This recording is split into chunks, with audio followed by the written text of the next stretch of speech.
When Liz was cooking this yesterday, she tried it and said it's revolting. Should we try? Okay. Cheers. The moment of truth.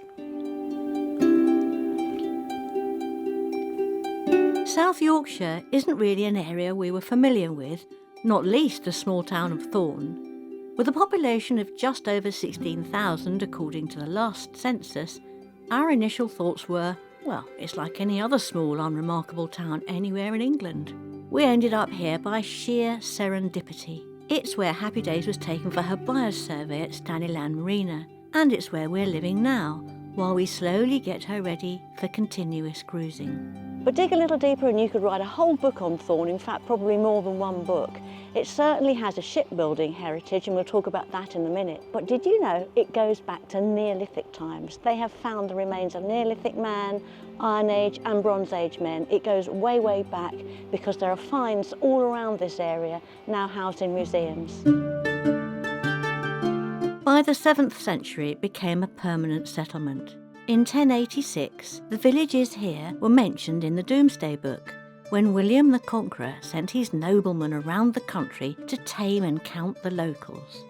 The first people to arrive here travelled to Thorne by boat, and from Saxon times, after settling, had no choice but to use boats to cross their waterlogged surroundings, to visit family and neighbours. Thorne's inland, it's quite a long way from the sea, but nevertheless shipbuilding has been a big part of what goes on here for centuries. We've had the billy boys, the keels, the sloops, all built here, but one of the most important is the Humber keel. Humber keels and sloops are a big part of the maritime history in this area, and the Amy Howson was built in 1914 and has been plying her trade up and down the waterways of Yorkshire and Lincolnshire for over 100 years now.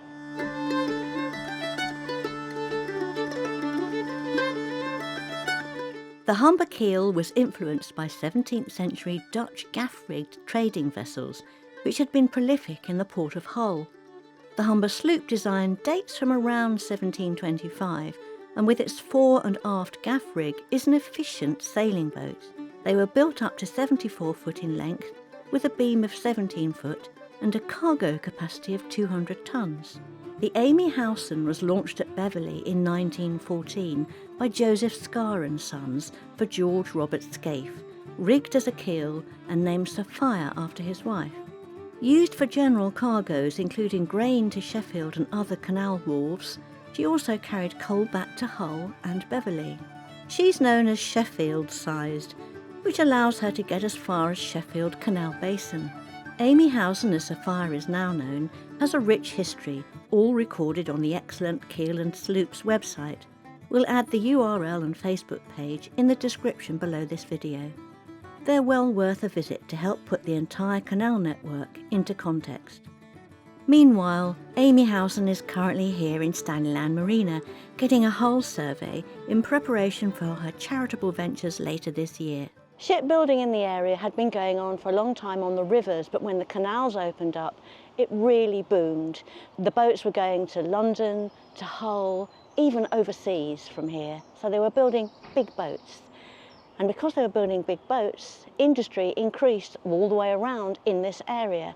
There were rope makers, sail makers, inns, warehouses, all kinds of industries that are attached to shipbuilding in Thorne, and it really flourished. In 1858, Richard Dunston began building wooden barges on the canal. Of course, rigging played an essential role in these boats, and it was customary for shipyards to be self-contained. So Dunston's boatyard capitalised on its knowledge of ropework and became a significant supplier of coir, hemp, manila and cotton ropes to the whole industry.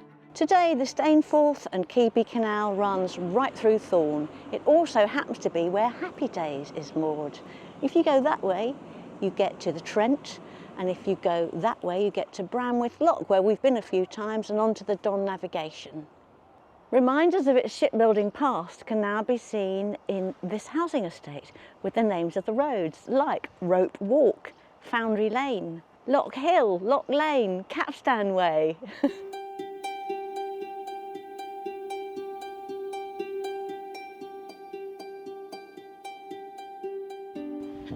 One of the most important historical buildings in all of Thorne is the Motte and Bailey castle that you see here in Peel Hill.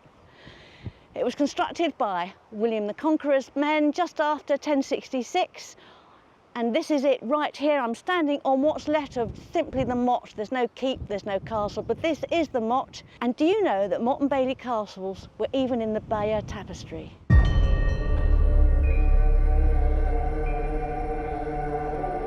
A motte is a man-made or enhanced mound of earth, and a bailey its enclosure. There was usually a wooden keep or castle on top of the motte, which sat at one end of the bailey, so its defenders could easily escape if attacked. Most baileys, where the garrison and livestock lived, were walled and were always situated within a raised area. Unusually, the keep on Thorne's motte was made from stone, and recorded as still standing in the 16th century, when it was used as a prison. By the 17th century it was demolished, but although the keep has long since gone, you can clearly see the motte and ditch surrounding it today at Peel Hill in the middle of Thorne. Not long after the Motte and Bailey was finished, the Church of St Nicholas was erected quite close to it. In fact, right over here you can see it. It has 900-year-old font, windows, arches. In fact, it's a Grade 1 listed building here in the UK, which means you cannot touch it. Sadly, you can't really go in it. It's only open during the services, so we can't get inside to show you, apparently, some magnificent ancient parts.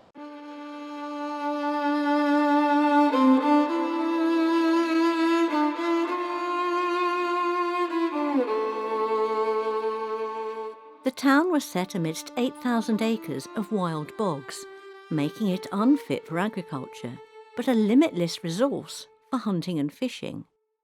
Fishing is still a hugely popular pursuit today.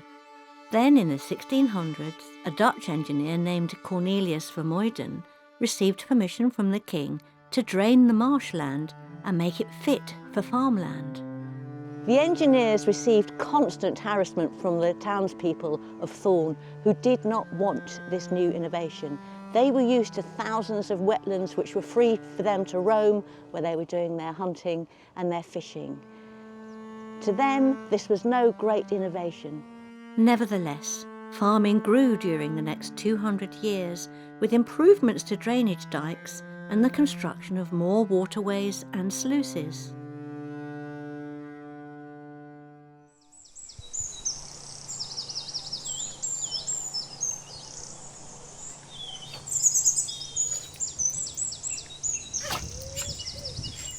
One of our favourite places in the whole of Thorne is right here. This is the Thorne Community Wood. It sits right opposite the marina, and we walk Marley here every day, several times a day. We've been doing the walk in the wood since February, since before we had him actually, and we've seen the seasons change from winter through to spring, and now we're just coming up to summer soon. These buttercups have only been out for a couple of weeks. It was daisies beforehand, and now we've just got blooms everywhere. And I think one of the reasons it's so well stocked with plant life is that we've got the Humber peatlands right next to us, which is thousands of acres of bog and marshland, full with all kinds of plants and animals. And I think it's spilled over into the woods here.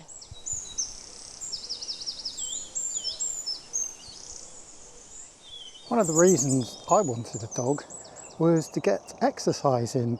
Now you may think that after spending such a long time on a sailboat, very good exercise, you're always active, which we were.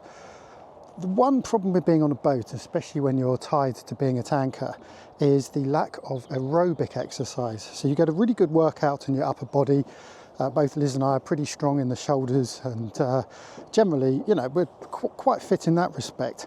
But when you're sort of tied to a boat and you have to take a dinghy ashore in order to do walks, and we've talked before about how hot it is in the tropics, so any exercise you do has to be done first thing in the morning. The one thing that you lack is aerobic exercise. And I knew that by having a dog and having the pleasure of being able to step off the boat onto the towpath and straight into the woods like these with the dog was going to be great exercise, and I have to say it's a real privilege.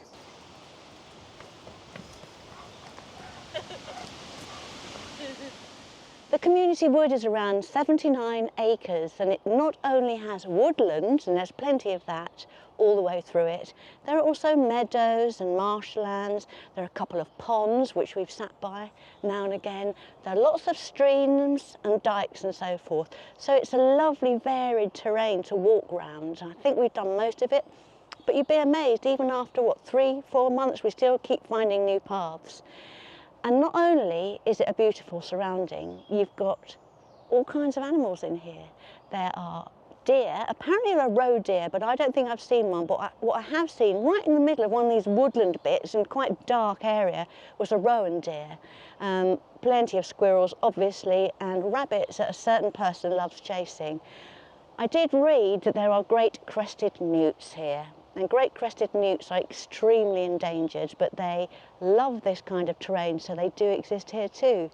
And of course birds. The birds are phenomenal. I've heard a goldcrest yesterday and blackcaps and all the various tits. We heard a tawny owl from the boat, but I never managed to see one properly. What else we've got? We've got lots of warblers, chaffinches, chiff-chaffs, all kinds of forest birds everywhere making a right old noise from morning till dusk.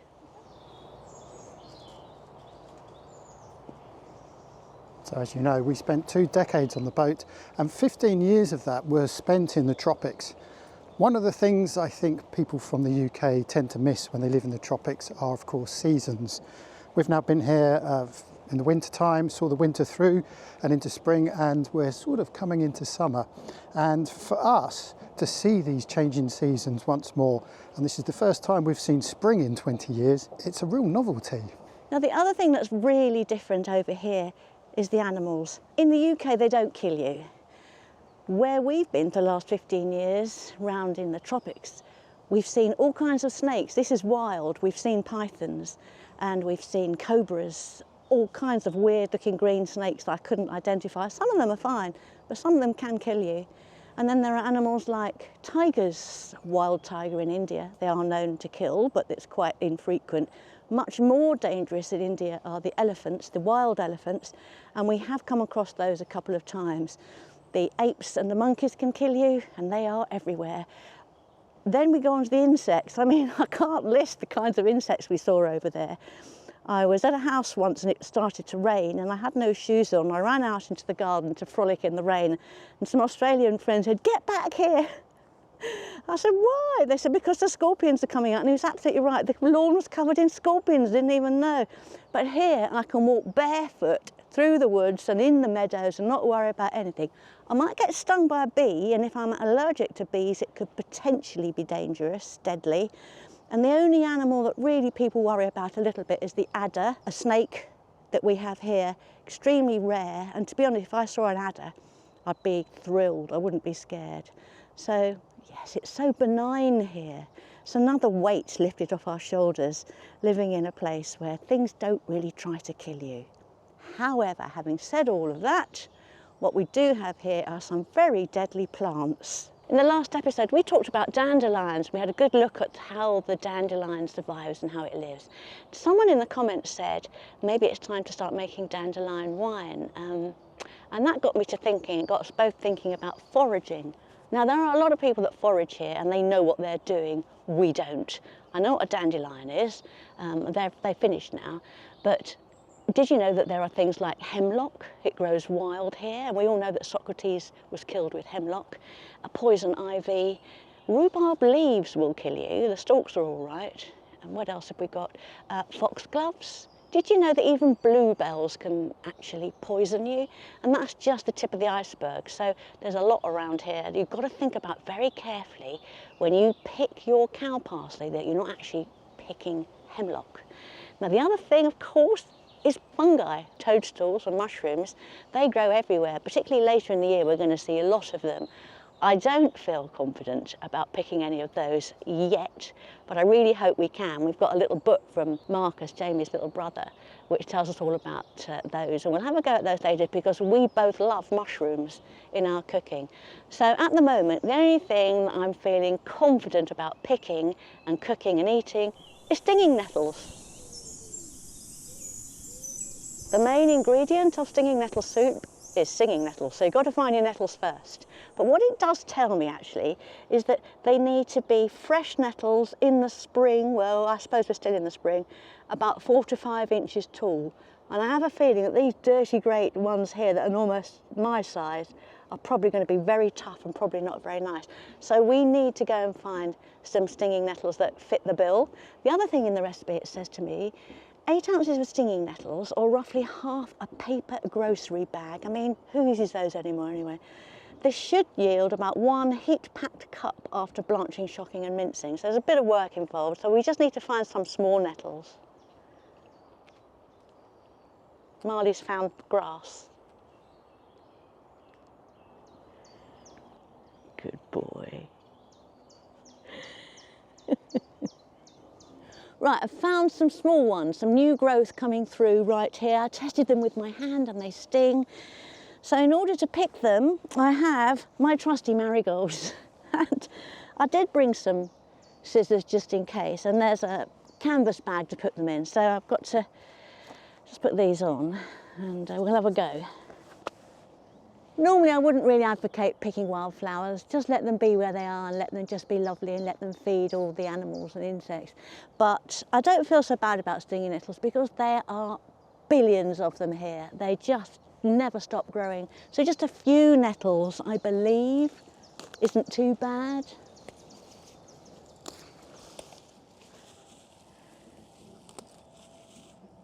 I hope there's some instruction on how to prepare them without stinging yourself, because they're nasty. I think this is probably enough.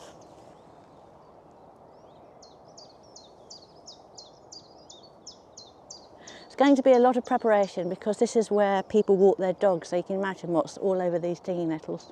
Yeah, I have to do that back on the boat. I can't really contribute much to the subject of stinging nettles. There's only one fact I know about stinging nettles, and that is that they love dog poo. Why do I know this?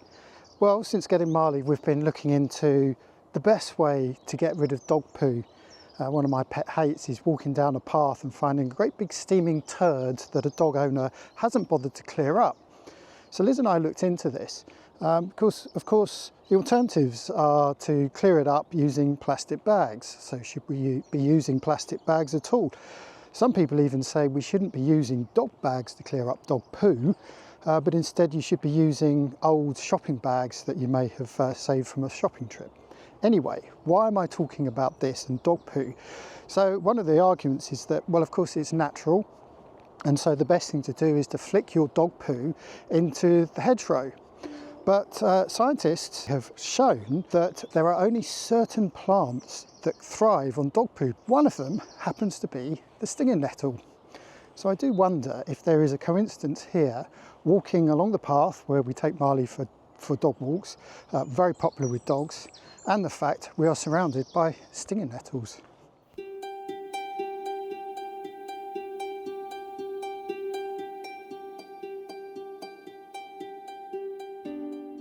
Here we are back on the boat, having just foraged nettles in Thorne's Community Woods, just over there, and it's the moment of truth. I'm still not convinced, but the proof will be in the eating. Just one or two? We'll start with one. When Liz was cooking this yesterday, she tried it and said it's revolting. It did say that if you leave it overnight, it's supposed to be better the next day. And I've also got some mint, Tabasco, salt, pepper and creme fraiche to add to it to try and help it along. But I don't know, should we try? Okay. Cheers. The moment of truth.